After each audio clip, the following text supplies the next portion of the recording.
Joe Dravick.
I'd like to introduce Zach Zabella. He's going to read the Gettysburg Address. Zach is an Eagle Scout from Boy Scout Troop 102, just recently awarded. Will be presented with his medal next month. And of course, he plays for the band. And if anybody knows anything about Zach, he's also a race car driver.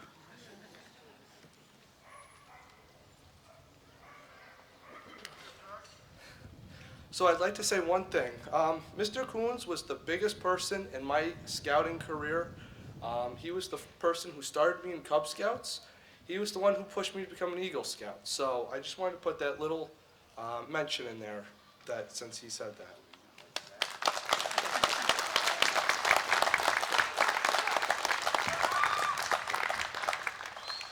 Fourscore and 7 years ago, our fathers brought forth on this continent a new nation conceived in liberty and dedication to the proposition that all men are created equal.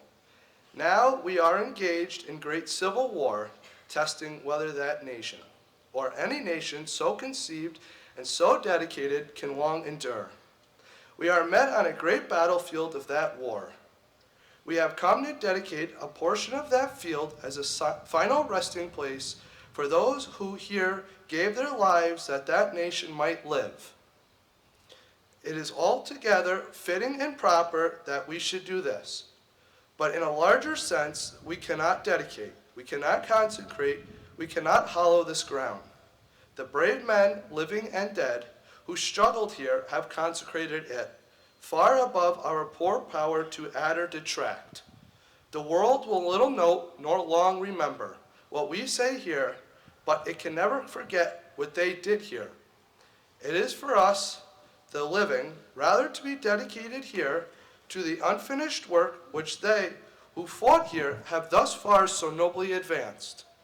It is rather for us to be here dedicated to the great task remaining before us, that from these honored dead we take increased devotion to that cause for which they gave the last full measure of devotion, and that we here highly resolve that these dead shall not have died in vain, and that this nation under God shall have a new birth of freedom, and that government of the people, by the people, for the people, shall not perish from earth. Written by President Abraham Lincoln, November 19th, 1863. Thank you, Mr. President.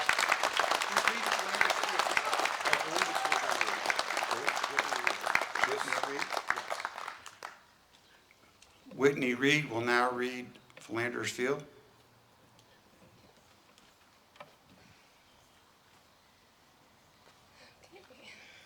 In Flanders fields the poppies blow, between the crosses, row on row, that mark our place, and in the sky the larks still bravely singing fly, scarce heard amid the guns below. We are the dead short days ago. We lived, felt dawn, saw sunset glow, loved and were loved, and now we lie in Flanders fields. Take up our quarrel with thy foe, to you from failing hands we throw. The torch be yours to hold it high, if ye break faith with us who die. We shall not sleep, their poppies grow in Flanders fields.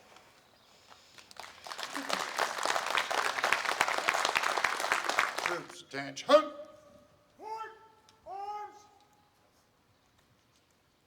ready. Aim.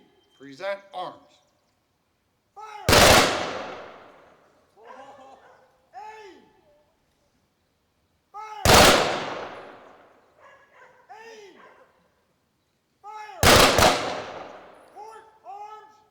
Present arms.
Today we celebrate America's veterans for keeping this nation the land of the free and the home of the brave.